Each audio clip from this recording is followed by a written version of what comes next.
নিজেকে রক্ষার কথা বলবো। আজকে হিন্দু জাতিকে আমি একটা দিক নির্দেশনা দিতে চাই, তার মাধ্যমে, ভগবত গীতার মাধ্যমে। তাই ভগবান অর্জুনকে যেমন বলেছে, উঠো, জাগো, জাগো, উঠো, ক্লিবতা ত্যাগ করো, ক্লেম্পং মৎস্যগমবদ্ধ নৈতদ্যচ্যুপপদ্যতে সূত্রাং হৃদে দর্পল্যং ত্যাগোত্তিষ্ঠ পরন্তপ। ভগবত গীতার কথা। ক্লিবতা তোমার সাজে না, ও হিন্দু, ক্লিবতা তোমার সাজে না।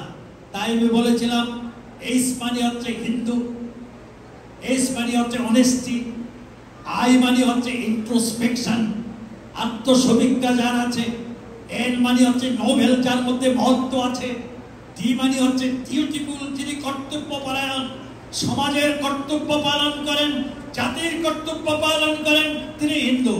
আর ইউ মানে হচ্ছে ইউনাইটেড। সবকিছু থাকলেও ওই লাস্টে ইউটা, ইউনাইটেড, এই কথাটা আর হিন্দুর কাছে কেউ মানে না। আমরা কত বড় বিচ্ছিন্ন! আমরা এক এক গুরুর শিষ্য, এক এক গুরুর কাছে মিলতে চায় না। জাতিভেদ, বর্ণভেদ, অস্পৃশ্যতা গোটা হিন্দুকে পঙ্গু করে দিয়েছে। আমেরিকার যুক্তরাষ্ট্রের নিউ ইয়র্কস্থ শ্রীকৃষ্ণ ভক্ত সংঘ কর্তৃক আয়োজিত পরম পবিত্র শ্রী শ্রী জন্মাষ্টমী স্মরণ উৎসব উপলক্ষে আজকের এই পরম পবিত্র সুধী সমাবেশে প্রণম্য আমার বিদগ্ধ কৃষ্ণ ভক্ত মন্ডলী, সনাতনী কৃষ্টির অনুরাগী সৈনিক বৃন্দ, যারা এখানে এসেছেন, আমার যৌবনের রাজা, জবাকুসম সংকাশ, আলোর দেবতা, জীবন যুদ্ধের প্রদীপ্ত স্বস্তি সেনানী, জাগ্রত যুব সমাজ, আমার মমতাময়ী মাতৃমণ্ডলী, আপনাদের সবার শ্রীচরণ শ্রীপাদ পড়তে আমার প্রণাম নিবেদন করছি। আজকে এমন একটা দিনে আমরা সমবেত হয়েছি, যেদিন স্বয়ং ভগবান এই পৃথিবীতে এসেছিলেন। ৫,৫০০ বৎসর পূর্বে তিনি এসেছিলেন। পবিত্র গীতার মধ্যে ধ্বনিত হয়েছে, শ্রীমদ্ ভগবত গীতায়, यदा यदा हि धर्मस्य ग्लानिर्भवति भारत अभ्युत्थानाय धर्मस्य तदात्मानं सृजाम्यहं परित्राणाय साधूनां विनाशाय च दुष्कृतं धर्मः संस्थापनार्थाय सम्भवामि युगे युगे। এবারে পৃথিবীতে আসেন তিনি। যখন যখন এই পৃথিবীর সভ্যতার সংকট পৃথিবীতে আসবে, তখন তখন সাধুদিগের পরিত্রাণের জন্য, দুষ্কৃতিকারীদের বিনাশের জন্য, ধর্মরাজ্য সংস্থাপনের জন্য তিনি এই ধরাধামে আসেন। ভগবান শ্রীকৃষ্ণ ঘোরতম দাপর যুগে, যেখানে যদুকুল অত্যাচারী হয়ে উঠেছিল, যেখানে কুরুকুল অত্যাচারী হয়ে উঠেছিল, সেই অত্যাচারী মানব সভ্যতার সংকটকালে ভগবান এই পৃথিবীতে অবতীর্ণ হয়েছিলেন। আপনারা জানেন, তিনি ১২৫ বৎসর প্রায় বেঁচে ছিলেন। ১০ বৎসর ১০ মাস তিনি শ্রীধাম বৃন্দাবনে লীলা করেছেন, আর মথুরায় লীলা করেছেন ১১ বৎসর, আর দ্বারকায় লীলা করেছেন তিনি ১০০ বৎসর। এত বিশাল ১০০ প্রায় ২২ বৎসরের উপরে ভগবান শ্রীকৃষ্ণ আমাদের পৃথিবীতে এসেছিলেন। আমার ভগবান, আপনার ভগবান। তাই ভগবানকে স্মরণ করার জন্য আপনারা যারা এসেছেন, এই পবিত্র দিব্যধাম মন্দিরের দ্বিতল প্রেক্ষাপটে আপনারা ভাগ্যবান, যেহেতু সনাতনী অস্তিত্ব যার উপর নির্ভর করে শ্রীকৃষ্ণকে বাদ দিলে, শ্রীকৃষ্ণের লীলা কথা বাদ দিলে, শ্রীকৃষ্ণের গীতা বাদ দিলে আর পৃথিবীতে কোনো ধর্ম থাকে না।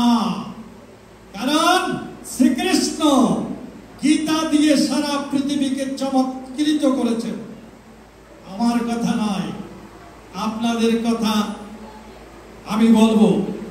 আপনারা একটা নাম শুনেছেন, তার নাম হচ্ছে বিক্রম সারাভাই। বিক্রম সারাভাই ছিলেন একজন বিজ্ঞানী। তিনি বোম্বেতে বাস করতেন। তার একটি সায়েন্স ইনস্টিটিউট প্রতিষ্ঠান করেছিলেন সারাভাই। কিন্তু সেই সারাভাই প্রতিদিন আরব সাগরের কূলে বসে সেই পাটি বিছিয়ে একটা কি গ্রন্থ পাঠ করতেন। দেখুন কি কথা। একদিন এক চিপচিপে কালো স্বভাবের ছেলে সারাভাইয়ের কাছে গিয়ে দেখছে তিনি একটা কি যেন পাঠ করছেন। তখন তাকে জিজ্ঞাসা করলেন, আপনি এই বৃদ্ধ বয়সে কি পাঠ করছেন?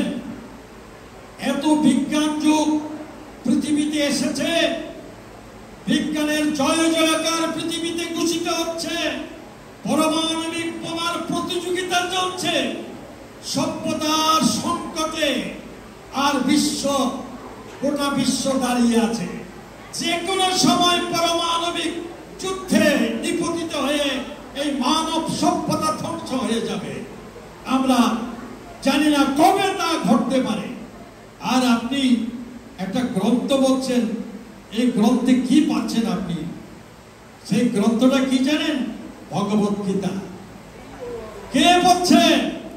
বিক্রম সারাভাই।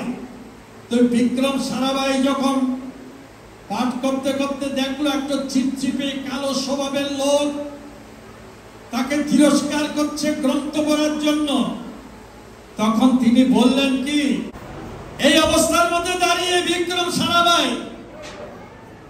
কিছুক্ষণ পরে যে মাদুরখানা বিছিয়ে আরব সাগরের কূলে নিশ্চিত সাগরের পানের দিকে তাকিয়ে গীতা পাঠ করছে, তাকে দেখলো চারজন সিপাহী তাকে নিতে এসেছে। চারজন সিপাহী কাকে নিতে আসলে? বিক্রম সারাভাইকে নিয়ে যেতে আসছে। যখন নিয়ে যেতে আসছে তখন ওই চিপচিপে কালো স্বভাবের লোকটি সারাভাইকে দেখে চিন্তা করছে, আমি কাকে কটূক্তি করেছি? আমি কাকে কটূক্তি করেছি? আমি কাকে কটূক্তি করলাম? বিক্রম সারাভাই আরব সাগরের কূলে বসে বালিতটে গীতা গ্রন্থ পাঠ করছে। সূর্যের দিকে তাকিয়ে, পরন্ত সূর্যের দিকে তাকিয়ে, ডুবন্ত বেলাতে সাগর পানে তাকিয়ে তিনি গীতা পড়ছেন। আমি তাকে তিরস্কার করলাম। আর দেখছি তো চারজন লোক তাকে নিয়ে যেতে এসেছে। চারজন সিপাহী নিয়ে গিয়ে যখন তার গাড়ির মধ্যে বসালো, তখন সিপাহীকে জিজ্ঞাসা করছে সেই কালো লোকটি, আচ্ছা বলুন তো উনি কে? বলে উনি হচ্ছেন এখানকার যে বিজ্ঞান সায়েন্স ইনস্টিটিউটের কর্মকর্তা, যিনি এই বিজ্ঞান গবেষণাগার প্রতিষ্ঠা করেছেন। তখন বিস্মিত হয়ে বলছে, আমি তো উনাকে মনে করেছিলাম একজন ছোটখাটো কিছু মানুষ, তাই তাকে বলেছিলাম আপনি আরব সাগরের কূলে গীতা পড়ছেন কেন? আমি যে বিক্রম সারাভাই এটা তো আমি জানতাম না, তাই আমাকে আপনি ক্ষমা করে দিন। বিক্রম সারাভাইকে বলছে ওই লোকটা। তখন বলছে, আমি ক্ষমা করার কোনো ব্যাপার না, আমি জ্ঞান সাধনা করে আমি পৃথিবীর কিছু বিজ্ঞান তত্ত্ব লাভ করেছি, আমি যা কিছু জ্ঞান অর্জন করেছি, সমস্ত জ্ঞান অর্জন আমি গীতা গ্রন্থ থেকে পাঠ করেছি, গীতা গ্রন্থ থেকে জেনেছি। এই কথা শুনে গীতা ভারতের নয়, পৃথিবীর কল্পিত সাধনা। গীতা শ্রী ভগবানের মুখ নিঃসৃত বাণী, বিশ্বের কল্পিত সাধনা, বিজ্ঞানের বিজ্ঞান, সায়েন্স অফ দ্য সায়েন্স। এই কথা বলল সারাভাই। সেদিন থেকে যে লোকটা তাকে জিজ্ঞাসা করেছিল, সেটা জানেন? ভূতপূর্ব ভারতের রাষ্ট্রপতি পরমাণু বিজ্ঞানী আব্দুল কালাম। সেদিন আব্দুল কালাম প্রতিজ্ঞা করল, আমি জীবনে আর গীতা না পড়ে থাকবো না। তার গ্রন্থের মধ্যে লিপিবদ্ধ করে গেছেন এবং বলল, আজ থেকে গীতা না পড়ে থাকবো না, আর আজ থেকে আমি কোনদিন আমিষ ভক্ষণ করবো না, নিরামিষ আস্বাদন করব। সেই বিজ্ঞানী ডক্টর কে বললাম? আব্দুল কালাম, ভারতের ভূতপূর্ব বিজ্ঞানী। সেই কথাটা তো আপনারা মানবেন। তাই এত বড় বিজ্ঞানী গীতা পড়তেন, আর আপনারা হিন্দু হয়ে গীতা পাঠ করেন না কেন বলুন তো? জন্মাষ্টমীর পবিত্র দিনে আপনারা একবার বলতে পারেন না? একবার গর্বের সাথে বলতে পারেন না? বাংলাদেশে যখন চলতেন, ধুতি পরলে আমার পিতামহ, আমার ঠাকুরটা ধুতি পরত, হাঁটুর উপরে ধুতি পরত। আর এখন যদি বাংলাদেশে যান, ধুতি পরার লোক আর দেখবেন না। আর কিছুদিন আগে যা ঘটনা ঘটে গেল, আর ধুতি পরার কথা আপনি বলবেন না। আমি আপনাদের কাছে এই কথাটা বলবো। তাই আপনারা যারা হিন্দু আছেন, আপনারা কিছুক্ষণ পরে জন্মাষ্টমীর শোভাযাত্রা করবেন, আমি জানি। তাই আপনারা গীতা পড়বেন। আপনারা কি বলতে পারেন আমি হিন্দু? এই কথা কেউ বলতে পারেন গর্বের সাথে? যদি গর্বের সাথে আমি হিন্দু এই ঘোষণা আপনি করতে না পারেন, তাহলে জন্মাষ্টমী তিথি উদযাপন করে কোনো লাভ হয় না। আপনি বলুন, উই আর হিন্দুস, আমরা হিন্দু। সে ইট লাউডলি এন্ড প্রাউডলি। আমি হিন্দু, আমি গর্বের সাথে বলবো আমি হিন্দু। প্রাউডলি, গর্বের সাথে কি বলতে পারবেন আপনি হিন্দু? আমি হিন্দু, আমি হিন্দু, আমি Hindu. Let us enable the world, সারা পৃথিবীকে বলে দিতে হবে আমরা গর্বিত মায়ের সাধক। আমরা শ্রীকৃষ্ণের উত্তরসূরি, আমরা ঋষিদের বংশধর। ঋষি রক্ত আমার ধমনীতে প্রবাহিত। বলে হিন্দু, হিন্দুতা, কাপুরুষতা, কর্মসতা তোমার পথ নয়। তুমি তো মা জননী, দশপ্রহরধারিণী দুর্গা। 10 হাতে যার অস্ত্র আছে, সেই অস্ত্র শস্ত্র সুশীলিত মহাশক্তির সাধনা করো। স্বয়ং শিবের কাছে ত্রিশূল আছে, আর পরশুরামের কাছে কুঠার আছে। প্রত্যেকটা দেবদেবীকে অস্ত্র দিয়ে সাজিয়েছ, কিন্তু একটা হিন্দুর কাছে অস্ত্র নাই, শস্ত্র নাই। বারে বারে নিপতিত হচ্ছে, বিধর্মী কর্তৃক নির্যাতিত হচ্ছে, দিনের পর দিন ধ্বংস হয়ে যাচ্ছে। আজকে বিচার করার সময় এসেছে। আমি আপনাদের কাছে আজকে জন্মাষ্টমীর একটি নব স্মৃতিচারণা করতে চাই। বর্তমান বাংলাদেশের প্রেক্ষাপটে এই নিউ ইয়র্কের শ্রীকৃষ্ণ ভক্ত সংঘ কর্তৃক এই যে উদ্দীপনা, শ্রীকৃষ্ণের জন্মাষ্টমী পালন, এই পালন শুধু পূজার জন্য নয়, মালা জপের জন্য নয়। মালা জপ করে করে আমরা ক্লিব হয়ে যাচ্ছি, আমরা দুর্বল হয়ে যাচ্ছি। আমরা নিরামিষ খেতে খেতে দুর্বল হয়ে গেছি, তাই কাপুরুষ হয়ে গেছি। আমাদের সিংহ বিক্রম নেই, আমাদের ঐতিহ্য আমরা ভুলে যেতে বসেছি।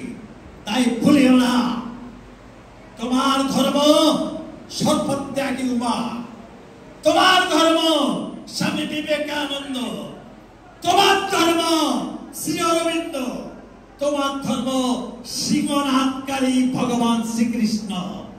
শুধু বংশীধারী শ্রীকৃষ্ণ নন, বংশীধারী শ্রীকৃষ্ণের প্রয়োজন আছে, কিন্তু বংশীধারী শ্রীকৃষ্ণের পূজা করতে করতে আরে বৃদ্ধ বয়সে মেরুদণ্ড বাঁকা হয়ে গেছে, আর হাতের মধ্যে শুধু মালা জপ করছে। যখন এক মুসলমান ছোট্ট শিশুটি একজন হিন্দু পাড়ায় এসে তাকে যখন থ্রেট করছে, গোটা হিন্দু পালাচ্ছে, মালা দাগি সব নিয়ে, কম্বল খেলা নিয়ে পালাচ্ছে, কিন্তু সাহস করে দাঁড়াবার শক্তি তাদের নেই। এই অবস্থার মধ্যে আমরা তাই বলছিলাম, শ্রীকৃষ্ণ আপনারা গীতার কৃষ্ণকে আনতে হবে, ভাগবতের কৃষ্ণ দিয়ে জাতি রক্ষা হবে না, আপনাদেরকে গীতার কৃষ্ণকে সাধন করতে হবে। আমার কথাটা বুঝলেন আপনারা? Those who are the literate people and educated people, আমি তাই স্বামীজির কথাই বলবো, আপনারা তাই হিন্দু, হিন্দু শব্দের অর্থ কি?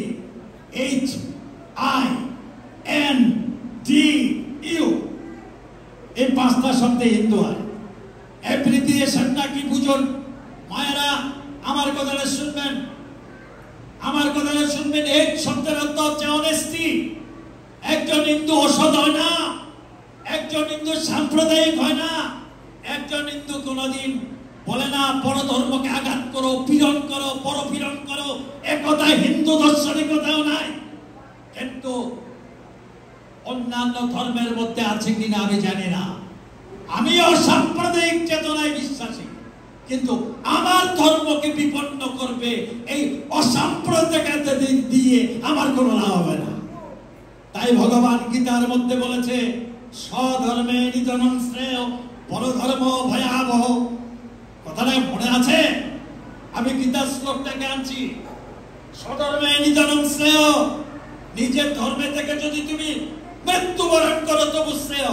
It is better to die than to live a life of defeat. This is the basis of the religion. আর কথাটা বুঝলেন গীতার কথা? আপনারা নিশ্চয়ই বুঝতে পেরেছেন। Death is better than the vegetating ignorant life. It is inspired and direct knowledge. It is inspired and direct knowledge, যেটাকে আমরা ভারতীয় ঋষিরা আমাদেরকে পথ দিয়ে গেছেন। It is better to die than to live a life of defeat. এটি হচ্ছে গীতার উপজীব্য কথা। অতচেত্তমিমং ধর্মং সংগ্রামং ন করিষ্যসি তত সধর্মং কীর্তিত্বা হিত্বা পাপমবক্ষসি। পবিত্র গীতা 700টা শ্লোক মুখস্থ করেছিলাম, মা দিয়েছিল ভগবত গীতা। আজকে পাঠ করে তার মধ্যে প্রেমও আছে, জ্ঞানও আছে, বীরত্ব আছে, বেঁচে থাকার আমাদের সেই রসদ আছে। তাই আপনারা গীতা গ্রন্থ নিলে দুর্বল হবেন না। স্বামী বিবেকানন্দ বলতো, witness is there, construction is there and strength is life. স্বামীজির কথা, আমার কথা নেই, স্বামী বিবেকানন্দের কথা। তাই জাতিকে জাগাবার জন্য আমি সন্ন্যাসী হিসাবে সারা পৃথিবীতে আমি পরিভ্রমণ করি। বাংলাদেশেও আমি হাজার হাজার মানুষের কাছে বক্তৃতা দেই। আজকের এই জন্মাষ্টমীর সুন্দর দর্শন, সুন্দর চিন্তা আপনাদের মধ্যে আসুক। আমি বলবো, ভারতবর্ষ আমার জননী, ভারত আমার মা, ভারতের শিক্ষা, ভারতের সাহিত্য, ভারতের সংস্কৃতি, ভারতের ঐতিহ্যমণ্ডিত বৈদিক সভ্যতা আমাকে লালন পালন করে বড় করেছে। তাই আমি ভারতকে ভুলতে পারি না। বাংলাদেশের মুসলমান যারা, তারা ভারতকে বিদ্বেষ করে না, তারা হিন্দু বিদ্বেষী বলে ভারতকে বিদ্বেষ করে। তারা হিন্দু বিদ্বেষী বলে ভারতকে বিদ্বেষ করে। এটাই কিন্তু বাস্তব কথা। আজকের এই পরম পবিত্র আসরে আমি তাই বলবো, আপনারা একটা জিনিস মনে করবেন, ভারতবর্ষে পশ্চিম বাংলায় আমার একটা মঠ আছে, 4টা কলেজ আছে। রাষ্ট্রপতি প্রণব বাবু এসে আমার কলেজ উদ্বোধন করেছিল, তিনি যখন জীবিত ছিলেন। আমাকে তিনি খুব ভালোবাসতেন। যোগী আদিত্যনাথ আমার প্রচন্ড বন্ধু, তিনি কাজ করছিলেন উত্তরপ্রদেশে হিন্দুত্বের জন্য। এই হিন্দুত্ব সাম্প্রদায়িকতা শিখায় না। আমার হিন্দু ধর্ম বলে সর্বে ভবন্তু সুখিনঃ, পৃথিবীর প্রত্যেক মানুষ সুখী হোক। এই কথা কোন পৃথিবীর ধর্ম দর্শন বলে না। তাই আমি সেই ধর্মে গর্বিত, আমি সেই ধর্মের মানুষ। আমার ঋষি রক্ত আমার ধমনীতে প্রবাহিত, তাদের আমার সুনীত বক্ষণে আমি পরিপুষ্ট। তাই এই কথাটা বোঝার জন্য আমি বলবো, পশ্চিম বাংলায় আজকে হিন্দু জাতি বিপন্ন। 30% মুসলমান বাস করে। আপনারা জানেন বর্তমান সরকার যিনি আছেন, স্টেট গভর্নমেন্ট নিয়ন্ত্রণ করে, মমতা বন্দ্যোপাধ্যায়ের সরকার, তা প্যাট্রোনাইজ করে, তাদেরকে বারে বারে প্যাট্রোনাইজ করে ভোটের রাজনীতির দ্বারা হিন্দু সমাজকে দুর্বিষহ করে তুলছে। যেখানে পশ্চিম বাংলার মধ্যে হিন্দু কম, মুসলমান বেশি, সেখানে হিন্দু পালাচ্ছে। বাস্তব কথাগুলো বলছি। অনেকে বলবে না, আমি বললাম আপনারা জন্মাষ্টমী পালন করছেন প্রেম দিয়ে, ভালোবাসা দিয়ে, এতে কি হবে ভাই? আমি যদি বেঁচে না থাকি আমার সম্পদ থাকবে কোথায়? আমি যদি হিন্দু হিসেবে অস্তিত্ব আমার না থাকে, আমার সম্পদ দিয়ে কি হবে বলুন? আমার জাতি যদি না থাকে আমি বাঁচবো কি করে? This is my question to you. আপনারা যারা এখানে সুশিক্ষিত মানুষ এসেছেন, আপনাদের উদ্দেশ্যে এই প্রশ্নগুলো আমি করে যাচ্ছি। আপনি যদি বলেন স্বামীজি মিথ্যা কথা বলছেন, তাহলে আমাকে বলবেন, আপনি প্রোটেস্ট করবেন, আমি মেনে নেব। আর যদি প্রোটেস্ট না করেন, বুঝবো আপনি আমার কথায় স্বীকার করছেন। তাই এই অবস্থার মধ্যে দাঁড়িয়ে জাতিভেদ, ছোট্ট জাতি, ও নবসূত্র, ওই হিন্দু, ওই ক্রাইস্ত, ওই বৌদ্ধ, এই করে করে কত ছোট জাত খ্রিস্টান হয়ে গেল, কত ছোট জাত ইসলাম হয়ে গেল। বাংলাদেশে কোনো ইসলাম ছিল না, আপনারা জানেন। সব কনভার্টেড ইসলাম বাংলাদেশে যত আছে। তাই এই সমস্ত জাতি আজকে সমস্ত হিন্দু জাতিকে নিষ্পেষিত করছে। তাই আমি বলবো, আপনারা জেগে উঠতে হবে। আমার এই জাতির জাগরণী মন্ত্র আপনাদের কাছে নিয়ে এসে আমি আপনাদের কাছে আজকে তাই বলছিলাম, পশ্চিম বাংলার অবস্থা। আমি তো ওখানে বসবাস করি।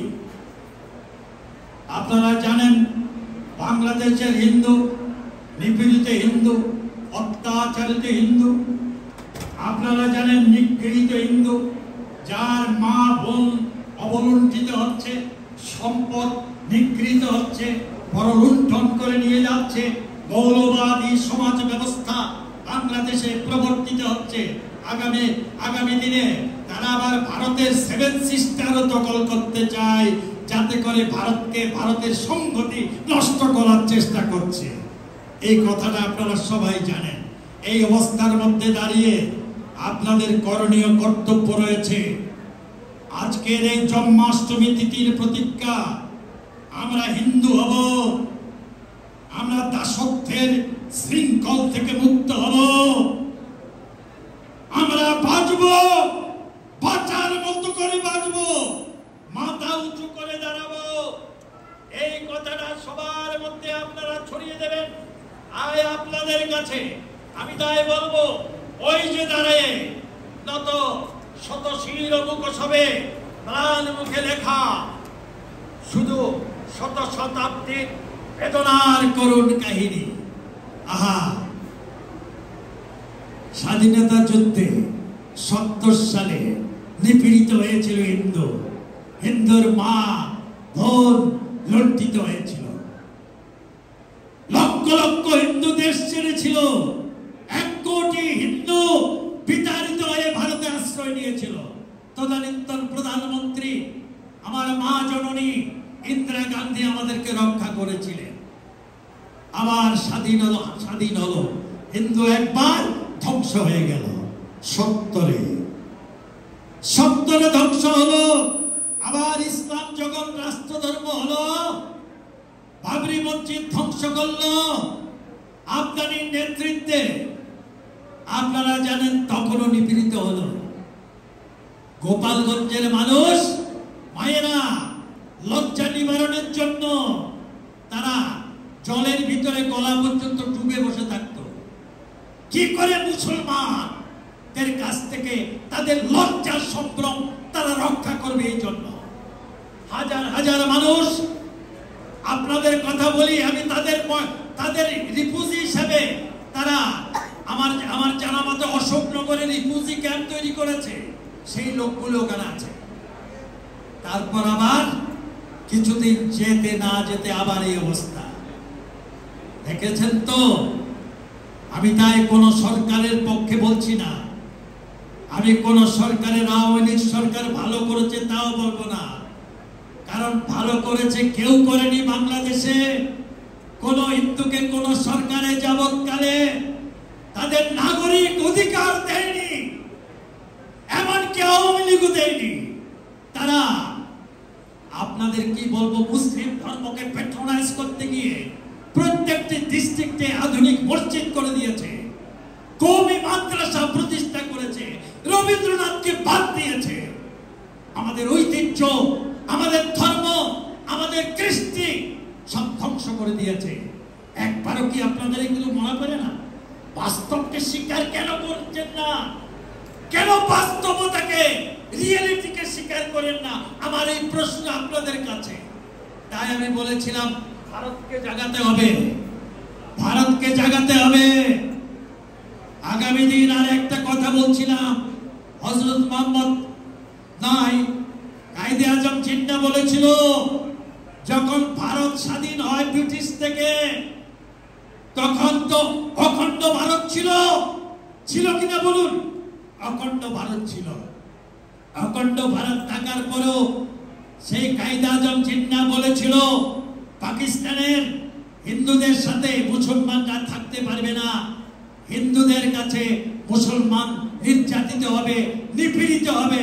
তাই আমরা পৃথক একটি আবাসল্যান্ড চাই। আমার সামনে কথা বলো না প্লিজ। আমি একটা পৃথক ল্যান্ড চাই, এটা বলেছিল, পৃথক হোমল্যান্ড চাই, সেটা কায়েদে আজম জিন্না বলেছিল। আজকে একটি কথা আপনাদের কাছে বলছি, কিছুক্ষণ আগে সিদ্ধাংশু গুহ মহোদয় একটা সুন্দর গ্রন্থ আমার কাছে উপহার দিয়েছেন। এখনো জ্বলছি, আমরা এখনো জ্বলছি। তাই কায়েদে আজম বলেছিল হিন্দুর সাথে সহাবস্থান করা যাবে না।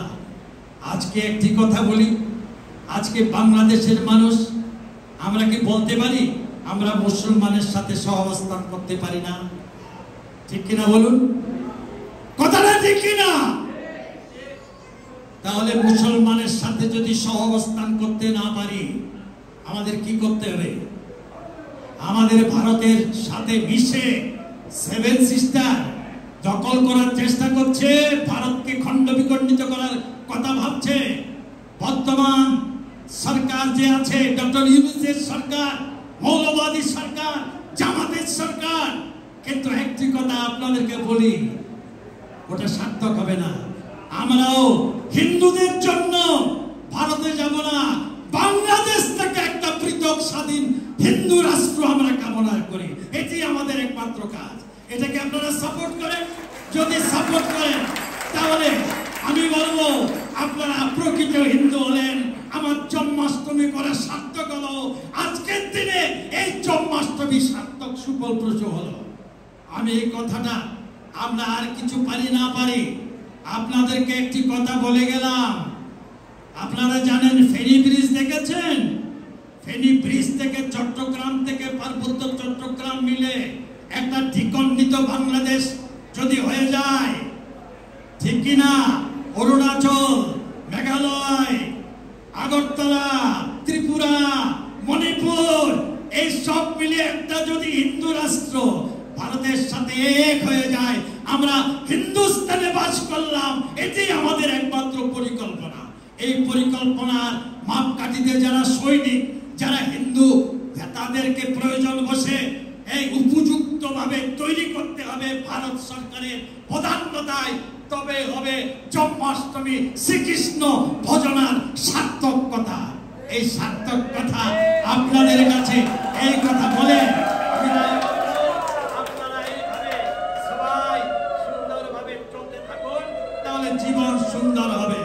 সচ্চল সুধী মণ্ডলী, পশ্চিম বাংলার অবস্থা তো শুনলেন। মমতা বন্দ্যোপাধ্যায় মাথার মধ্যে হিজাব পরে আর মাঝে মধ্যে আবার কোরআন শরীফ দোয়া করার জন্য আল্লাহর কাছে ইবাদত করে, ব্রাহ্মণের মেয়ে কিন্তু ইবাদত করে ভোটের জন্য, ক্ষমতার জন্য। ক্ষমতাটাই যদি বেশি হয়, আরে ভাই তুমি যে শত শত হিন্দু প্রজন্ম জাতিকে তুমি যে মৃত্যুর গহ্বরে নিপতিত করছো, এই কথাটা তুমি বিচার করো না? তাই আজকে সেই জাতি, আজকে একটা জিনিস বলবো, একটা হিন্দু, আমার কলেজ আছে, নার্সিং কলেজ করেছি, 200 মেয়ে আছে আমার, 4 বছরের বিএসসি নার্স করে পশ্চিমবাংলায় প্রত্যেকটি হসপিটালে আমার নার্সরা আজকে কাজ করতেছে। আমি শুধু ধর্ম ঘন্টা বাজিয়ে ধর্ম করি না, ঘন্টা বাড়ি দিই। আবার আমি শিক্ষা, সংস্কৃতি, সাহিত্য, আমার বিজ্ঞান বোধ, আমার বিজ্ঞান মনস্কতা, আমার গীতার চিন্তা চেতনা আর হিন্দু সমাজের উদ্বোধন জাগরণ আমার চিত্তের মধ্যে নিহিত আছে। আমি পূর্ব বাংলার মানুষ, আমি চট্টগ্রামের লোক, আমি মাস্টারদা সূর্য সেনের আমি পরবর্তী বংশধর, আমার রক্ত সেই ধারায় প্রবাহিত। তাই আপনাদের কাছে এই কয়েকটি কথা বলে আমি সত্যি আপনাদের চেতনা উদ্দীপন করতে চাচ্ছি। তাই আপনারা সবাই একটি কথা ধারণ করুন, আমার কথা অনুযায়ী প্রত্যেকে গীতা পড়ুন। স্বামী বিবেকানন্দ বলেছিলেন, গীতা যিনি লিখেছেন ওই রকম মাতা পৃথিবীতে আসবে না। নেতাজি সুভাষচন্দ্র যেদিন ঘর থেকে বেরিয়ে যায়, তার এখনো পর্যন্ত তার ঘরে গীতা গ্রন্থ খোলা আছে। তিনি রাজনীতি করতেন গীতা দিয়ে। গীতা রাজনীতি, সমাজনীতি, ধর্মনীতি, অর্থনীতি, বিজ্ঞান নীতি সবকিছু গীতার মধ্যে আছে। তাই গীতাটাকে ধরেন না কেন বলুন তো? গীতা গীতা গীতা সবাই ধারণ করুন, এই কথাটা আমি আপনাদের কাছে বলছি। তাই আপনারা আজকের এই পরম পবিত্র সুধী আসরে একটি কথা বলবো। আপনারা সাগর দেখেছেন? সাগরের মধ্যে ডুবলে মানুষ মরে যায়, আর গীতারূপ সাগরে ডুবলে সে অমৃতত্ব লাভ করে। তাই আজকে সেই জিনিসটা লাভ করে আপনারা সবাই, পশ্চিম বাংলার মানুষ, আমাদের কলেজের মধ্যে প্রত্যেকটা হিন্দুর মেয়ে পড়ে। হিন্দুর বাবা এসে মেয়ের জন্য রবিবারে তাদেরকে, দাদা আউটিং আছে, তাদেরকে দেখতে দেওয়া হয়, গার্ডিয়ানরা আসে, কিন্তু তারা মেয়ের বাবা আসে, মা আসে, খাবার নিয়ে আসে। একজন মাত্র তাদের মেয়ে, হিন্দু একটা মাত্র সন্তান, ছেলে হোক মেয়ে হোক একটা মাত্র সন্তান হিন্দুদের পশ্চিমবঙ্গে। আর মুসলমান 5-5টা বিয়ে করে 5-5টা করে সন্তান নেয়, একজনের 25টা সন্তান। তাহলে ভাই একটি কথা চিন্তা করুন, যোগ বিয়োগ সবাই জানেন। যদি সংখ্যার দিক থেকে তারা বেড়ে যায়, তাহলে গণতন্ত্র হয়ে যাবে, গণতন্ত্র আর থাকবে না। থাকবে ভোটের অধিকার যদি দিতে পারে, তাহলে ওরাই তো ক্ষমতায় আসবে। এই কথা হিন্দু বুঝে না। সারাদের চোখ আছে কিন্তু চোখে দেখতে পায় না, কান আছে কিন্তু কানে শুনতে পায় না, মন আছে বিবেক নাই, এই জন্য সারারা মরে। তাই আমি বলবো, এই অবস্থার মধ্যে দাঁড়িয়ে আমার এই তেজোত্তিক্ত বক্তৃতা ভালো করে ধারণ করে রাখবেন আর সারা পৃথিবীতে ছড়িয়ে দেবেন। আমার যদি মৃত্যু হয় আমার কোনো ভয় নাই, কারণ গীতার বাণী আমাকে মৃত্যু ভয় শিখায়নি। গীতা মৃত্যু কোনোদিন স্বীকার করে না। তাই এই জন্য আজকে আপনাদের কাছে তাই বলছিলাম, ভাই এইভাবে যদি ক্ষয় পেতে থাকেন, একদিন আজ থেকে 100 বছর পরে পশ্চিম বাংলায় আজকে মনে করুন কত, আজকে মনে করুন আমরা কত আছি, 70% নাই, আমরা তো 60% নেমে এসেছি। ঠিক আছে, 60% হিন্দুরা নেমে গেছে। আদমশুমারি অনুযায়ী প্রত্যেকটি বর্ডার এরিয়ার মধ্যে হিন্দু কমছে, মুসলমান বাড়ছে। একটু অঙ্কের হিসাব করুন না, তাহলে বুঝতে পারবেন।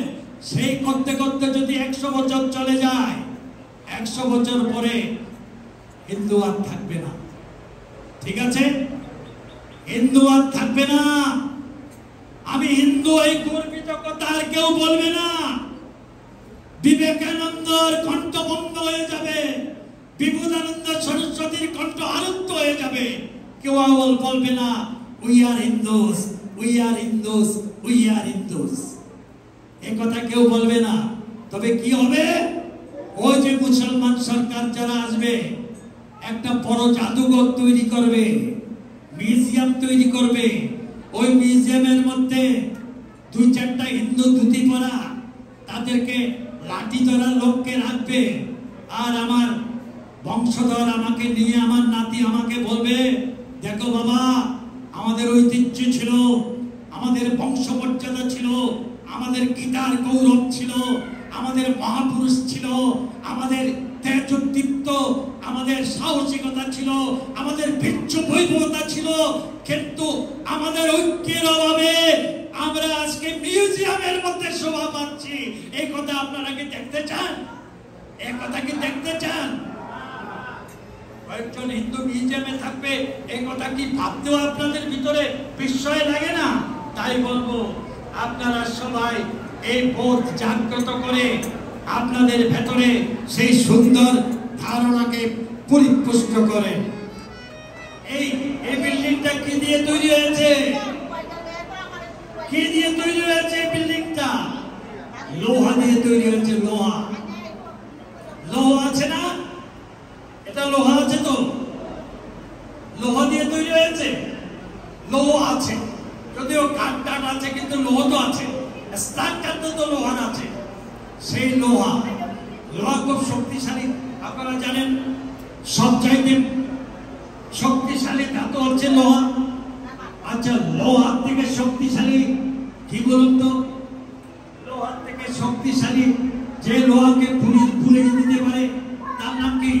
লোহাকে পুড়িয়ে দিতে পারে তার নাম হচ্ছে কি? আগুন। আগুন হচ্ছে লোহার থেকে শক্তিশালী জিনিস। ঠিক আছে, আগুন থেকে শক্তিশালী জিনিস কি বলুন তো? আগুন থেকে শক্তিশালী জিনিস কি? জল। আগুন থেকে শক্তিশালী জিনিস হচ্ছে জল। বক্তারা খুব সুন্দর বলেছে। আর জল থেকে শক্তিশালী জিনিস কি? জল থেকে শক্তিশালী জিনিস হচ্ছে মানুষ। কারণ মানুষ জল পান করতে পারে, তাই জল থেকে শক্তিশালী মানুষ। মানুষ থেকে শক্তিশালী জিনিস কি? মানুষ থেকে শক্তিশালী জিনিস হচ্ছে মৃত্যু, যা মানুষকে শেষ করে দিতে পারে। আর মৃত্যু থেকে শক্তিশালী জিনিস কি? মৃত্যু থেকে শক্তিশালী জিনিস হচ্ছে শ্রীকৃষ্ণের আশীর্বাদ। এর মতো শক্তিশালী আর জগতে কিছু নাই। তাই এই আশীর্বাদ দিয়ে আমরা যদি কৃষ্ণের আশীর্বাদ নিয়ে এগিয়ে যেতে পারি, তাহলে জীবন সার্থক হবে, জীবন পবিত্র হবে। চেতনা উদ্দীপনের কথা বলবো এই নিবেদন করে আজকে এই বক্তব্য আমি